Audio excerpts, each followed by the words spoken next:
Hi everyone, welcome to my channel. So my name is Bernice up here, a woman that has been blessed and highly favored, and I want to share that with you. If you're Ghanaian, come closer, come. It's doing you jig, it's doing you shige. Hi guys, welcome to my YouTube channel. I love you. I don't blame you. So stay tuned and look forward to my next video.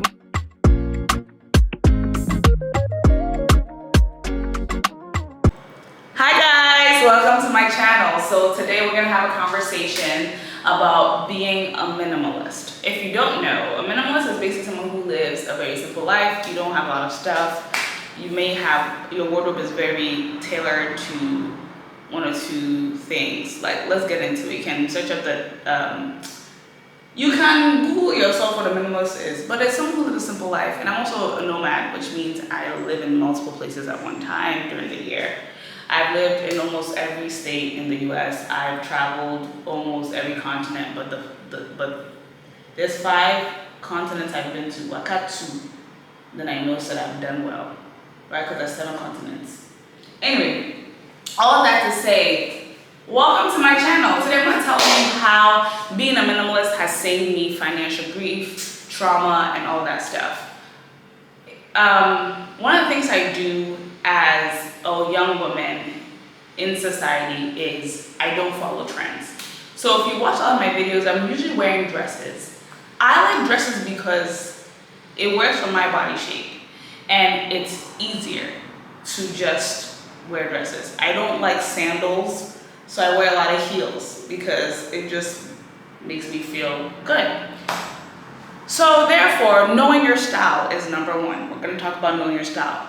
Figure out what works for you, and once you know your style, once you know how you like to dress, you can walk into a shop and buy something and know that this is going to work for me. Especially because if you don't know, I'm texture sensitive. I have contact dermatitis, so certain things I touch on my skin can cause me to have flakes and aches and all that good stuff. So because of that, I know exactly the color, the prints, the material that works for me. So if I walk in a store and I know I want a white dress for an event, I know that I need a satin silky dress, and I need one that is cut a little bit here and is not form-fitting, but it's also loose because I do have a shape. So yeah, knowing your style and dressing for your style, your body makes everything easy. Because if you don't do that, guess what happens? You're gonna end up buying things you don't need. Like, for example, I do not wear jeans. I don't like them. I don't like the way they make me feel. I do not like jeans at all. So you ain't finna find jeans in my closet. What you're gonna find? Dresses and athleisure wear, because I like to take walks and exercise. Also, I love heels. I'm sharing this because when you know your style, it's easy. Like it's easy to just have a set closet and you don't buy things you don't need, which you'll regret later and then want to return, but it's too late to return, or you can't return it for whatever reason.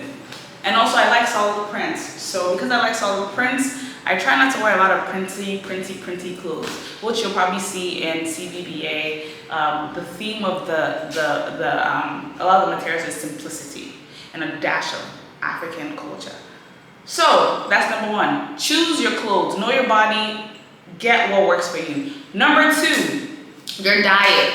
If you don't know, I drink water in a wine glass because I like to feel cute. But at the same time, majority of what I drink in my home is water. Is what? Water. What? Water. And maybe a gut enhancing. I shared that in one of my videos, but I take the gut enhancing Benefiber, and that's pretty much. Can you see it? What is it? Okay. Well, I tried. I take Benefiber, and then it helps with my gut health because I have gut issues. I'm a walking doctor's experiment. Then number 2 is what I'm on right now. Eating simple, like there's certain things I don't eat. There's certain things I don't consume because it's not safe for me. Like I don't like Pringles and Oreos. It's processed food, and by the time I eat it, because I'm dairy, like I'm lactose intolerant, most people are, I'm gonna be sick and feeling really, really down. So therefore, guess what? I stay away from those foods because I know that they'll end me in the hospital or buy medicine. And medicine is expensive no matter where you are. Because if you have to take up medicine, you have to eat a certain type of meal, you have to do this, like it's too much stress on me. So I try not to get into the doctor's office by drinking at least a gallon of water a day. It keeps less health bills away, and once you're sick, you're like, I'm telling you, like I think I talked about this on my LinkedIn about how when my mom died, I spent majority of my life savings on bills, and I was like, I'm never gonna be in this position, so I eat healthy and try to stay from the hospital. So minimalist steps number 2 is keep your body healthy, stay away from bad foods, minimize alcohol intake, minimize certain things. Number 3, minimize interaction with people that do not serve you. I don't know why I always have to say this, and like I think I always say this in my videos, and people think, you're telling me you just cut people off. No, because do you know what stress, anxiety, depression can lead to? You have to be on medication that will be sick. You can actually end up being sick by taking certain people in your life. So minimize toxicity and you'll realize that you're living a better life. Do you get it? Do you get what I'm saying? There's a book called Forgiving What You Can't Forget, and it's a beautiful book about a woman who talked about reviving her marriage when her husband cheated, and it's a lot, and it talks about how like her and her husband came back together, but she talks about the time in which she was grieving and in pain going through the divorce, and guess what happened? She went to the hospital because of how much pain she was in. It looked like she had because of the pain she's in, she went to the hospital and because she wasn't feeling well. The doctor, I think in the book, said it looked as if she had been hit by a bus. Because of stress, nobody has hit you. The bus has not hit you, but you are now in the hospital because it's like you've been hit by a bus. So please, don't play with your mental health. It's expensive. Therapy is expensive. I go to therapy. I'm telling you, that's one of the things I spend a lot of my time in.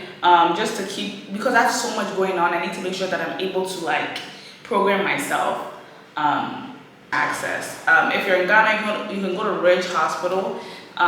Their therapy department is like, I think, is it 90 CDs for an appointment or something, but I've gone and it's been so helpful, especially because as a Ghanaian, it's nice to also see other Ghanaians and have the conversation and can speak Chi, and you know, you can relate to them easy. When I'm in the US, I also have people who I can speak to.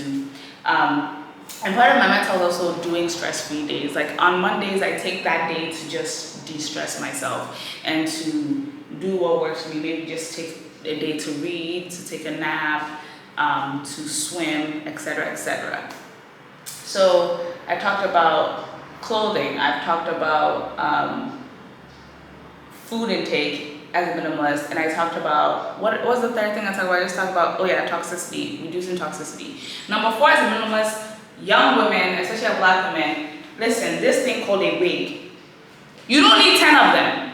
Get 1 or 2, get 2 that are good for you, quality, keep it moving. Because this year alone, I realized I sat down and budgeted myself and said I made decisions and bought so many things I didn't need, or things that I know I wouldn't wear, just because I was anxious or I wasn't thinking right, and I was going through some issues here and there.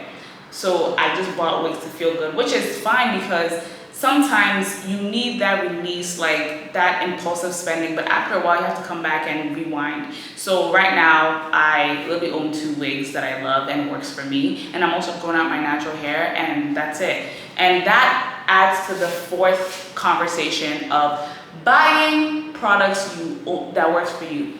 I go to some people's rooms and there's a whole like shelf of products. Why? Auntie, why? Are you a cosmetic brand? Are you an influencer? Please don't follow these people who are influencers and come and join us. Most of them are getting it for free. You have to pay for it. You don't need 17 black soaps, You don't need 17 types of black soaps. You don't. You don't. You don't need 35 makeup products.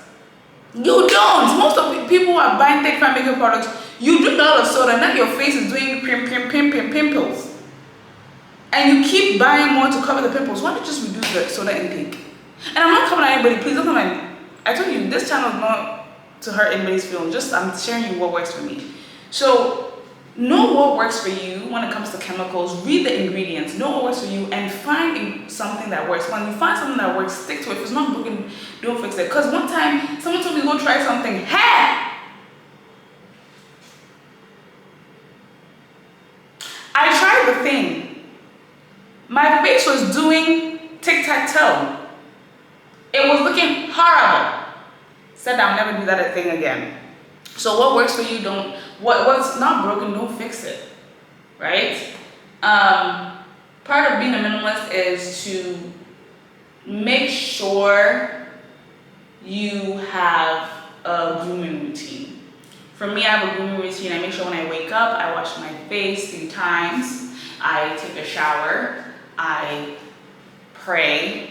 And then I ensure that I don't respond to anything that doesn't feel well. I think on things before I do anything. And I'm saying this is a minimalist routine because I think people think minimalism is about clothing. It's not just about clothes, it's about a minimalist lifestyle. That's what I'm gonna title this, a minimalist lifestyle, right? Have a lifestyle where you're like, okay, I don't take calls on this day, I don't do this. Be disciplined, be disciplined.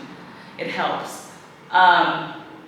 And the last thing I'll say about having a minimalist lifestyle is, and I've said this before, knowing where to go, where to eat, who to hang around with, having your boundaries, etc., etc., etc.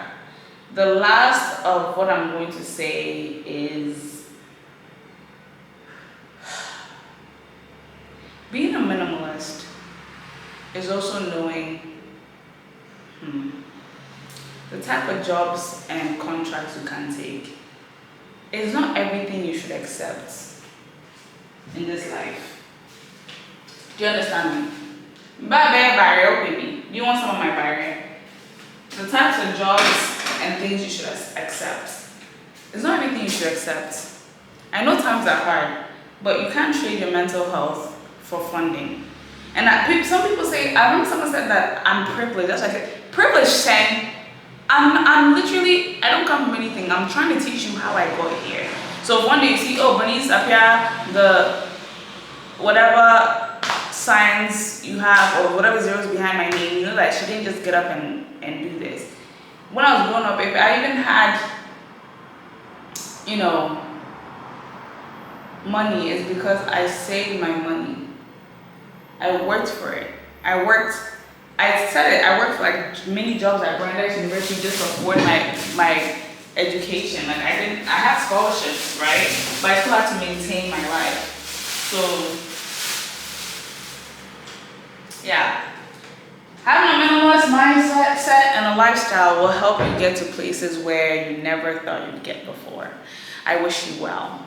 I pray that you find ways to reduce your spending so you can enjoy your money. You can do more vacations and live your life the best you can. Bye.